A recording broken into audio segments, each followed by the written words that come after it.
Welcome to Real Estate in Real Time. I'm your host, Woody Zimmerman, here with Mark Skabowski of Remax Lakes. Good morning. Good morning. How are you? Doing well. Getting through September. I can't believe that oh man, we're pushing through like this, but I know. It's going fast. Good Lord. 2021. I mean, we're 2021. We're flying through this. And and I mean more than 20 years. Well, right at the 20th anniversary. Oh, I know. Yes. You know what I mean? We're 20 years into this, and it's crazy. You know, we were with some friends and talking about, just stuff in general, how quickly we forget. But think about it. We all can remember where we were. Those of us that are old enough can remember where we are or were at that time. But yet we've got kids that have grown up. All they've known is 20 years of Middle Eastern conflict. Yeah. All of those things. So, it's 20 years ago. It's a toughie. When did you go into the service? Oh, I went in 82. Okay. So 82. a long time before. I retired in 04. Okay, so I was. I remember 1990 when George Bush Sr. declared war. We started bombing. Yeah, so 1990. I remember laying in bed and listening. Hey, we are at war. And so I was just graduating high school at the time, and I'm like, hey, I think I want to sign up. Yeah. I think I want to sign up, and it's like, I mean, if this gets out of hand, right. It's like I want to do it. I never did. Sure. I kind of wish I did because of because I respect everybody that has served. But I never did.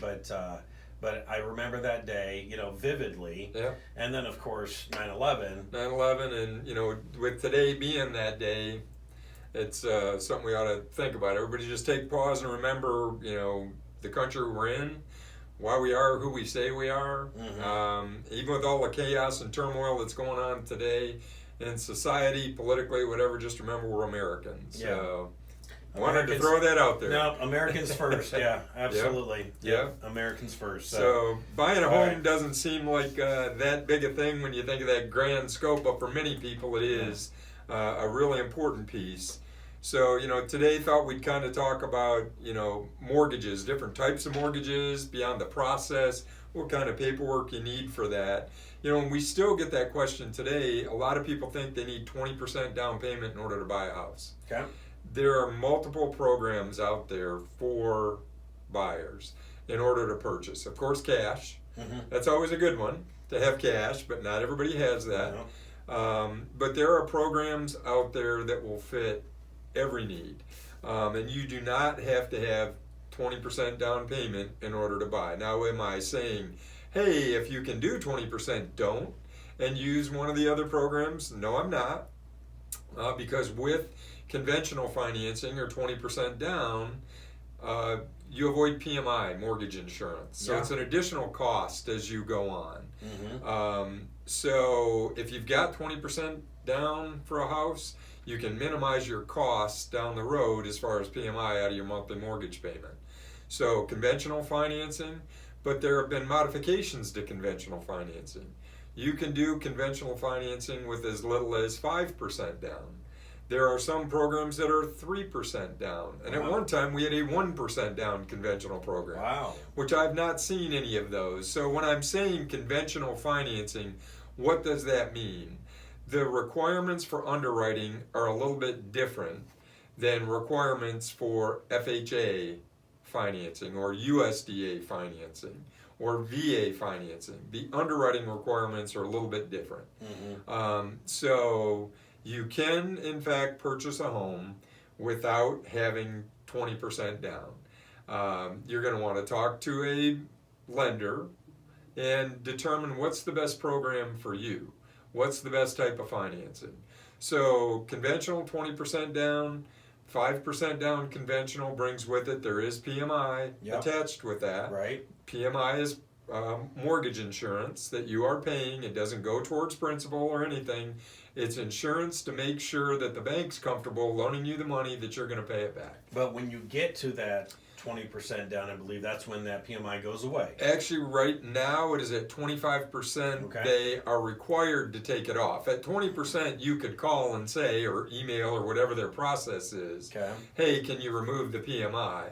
But federal law has changed, and it was a good change, to where at 25%, they automatically have to remove it. Now, it should have been 20 if that's, right. in fact, the guideline, but to allow for timing and things like that, at 25%, that PMI will be removed from your mortgage at some point. Mm-hmm. So, on a conventional loan, you get 25% equity. They're going to take that off. Okay. You know, and there's a lot of other ins and outs related to specifically conventional financing. That what do we always recommend? Talk to a local lender. Get with them for information. Let them guide you to the best program for you. And after the break, we'll talk about some of the other costs that are related to buying, and some of the other types of loan programs. Okay, sounds good. You're listening to Real Estate in Real Time. Welcome back. You're listening to Real Estate in Real Time here with Mark Skobowski of RE/MAX Lakes, and we're talking about different types of financing for purchasing a home.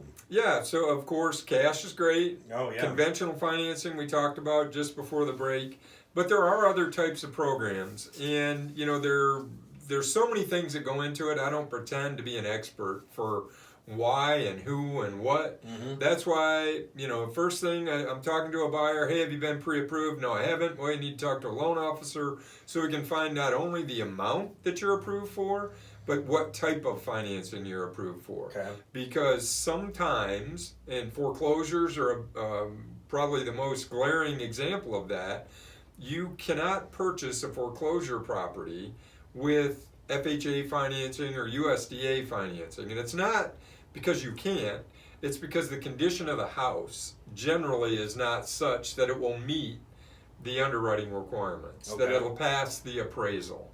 Because FHA, USDA, and VA type financing have some other requirements. Now, they're not that stringent. Mm-hmm. And, you know, I need to dispel that myth. A lot of times, I'm not going to sell to a buyer who's using VA because the requirements are too strict. Poo-poo on that. Mm-hmm. That's really an adult way to say it, right? But the reality is, it's not. Mm-hmm. Basically, the underwriting requirements are the house safe. Yeah. Does it meet standards? Does it have, you know, no broken windows? Mm-hmm. You know, does it have no peeling paint? Does it have gutters? You know, does it have handrails? All basic things. So the underwriting requirements for FHA, VA, USDA are not that stringent to offset what a lot of people think. You know, because years ago they were a lot different. Okay. FHA, VA, whatever. I'm not selling FHA because. Now, there are, you know, some other things that go into that, not just the underwriting, the borrower's creditworthiness. FHA financing is a 3.5% down payment. Okay. And they will take some lower credit scores for FHA. Okay. Now, if you have credit that's less than perfect, FHA may be the direction that your loan officer sends you to. With FHA financing, there's fees. They may not call it PMI, but there's funding fees. There's after the part of your mortgage fees. There's all of these things that you pay for. Don't a lot of first-time home buyers use FHA? You know, if their credit isn't great, yes, they do. Like if they're building credit. Yeah, if they're trying to build credit, and I shouldn't, you know, pigeonhole it towards people that don't have credit. It could be people that don't have the down payment saved up. Now, again, the difference between 3.5% for FHA and 5%, the minimum that I've seen lately for conventional financing, 1.5%, well, it doesn't sound like much, but if you're trying to save that, you know, it can be a significant hurdle for somebody to buy. So if you only have 3.5% to put down, then your loan officer will probably put you in the FHA program. Yeah, it's because my first property, my first home, I think I went FHA. Right. You know, because I don't think I had 20%. Right. Put down. Correct. Yeah. Correct. Yeah. So you have FHA, you have VA, which obviously a Veterans Administration loan. Yep. You have to have been a veteran and have earned the benefit in order to use the VA loan program. And I forget what the form is called, but you'll have to provide that form that shows that you're eligible to receive that. The loan officer will guide you through the steps to get that, document that says that you're eligible to use VA financing. VA financing is 100%. Can be. The veteran does not have to put anything down. So they can buy the property with 100% financing. Wow. USDA is another government-backed program.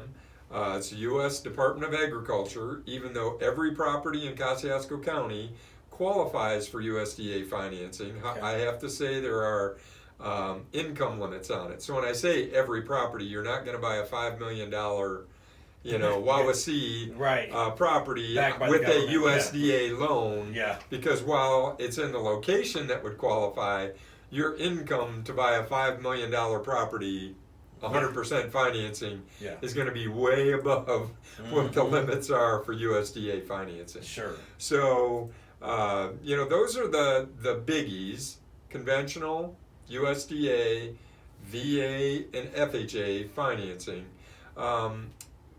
And your loan officer will guide you to the right program for you. But as part of the home buying process, regardless of what program you use, you're going to have some closing costs, and you need to have those monies set aside in order to do that. Well, how much are they? Typically, I tell folks they're between $3,500 and $4,500. Okay.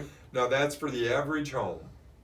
There are some online stuff, if you go Google this just to fact check me, they'll tell you, you need 1% for closing costs. Well, $1 million house, I doubt your closing costs are going to be that much. No, right. But in general, for a standard mortgage here, $3,500 to $4,500, you're going to write a check for earnest money once you get your offer accepted, which is part of your closing costs. You'll get a credit for that at closing.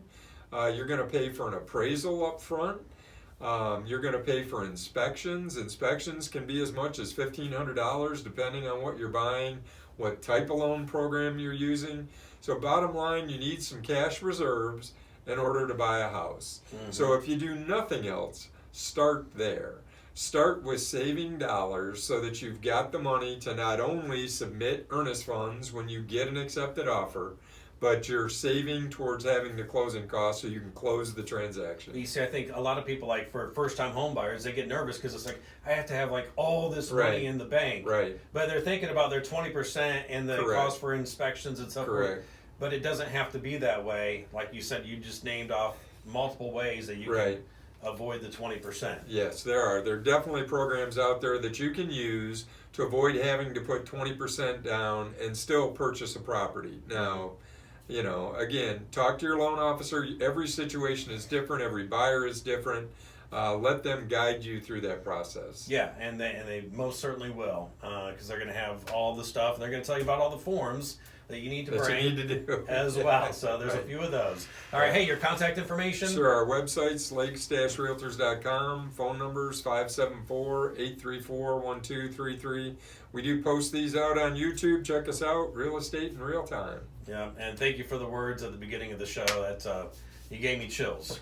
You really did. So, all right, you've been listening to Real Estate in Real Time. Have yourself a wonderful weekend.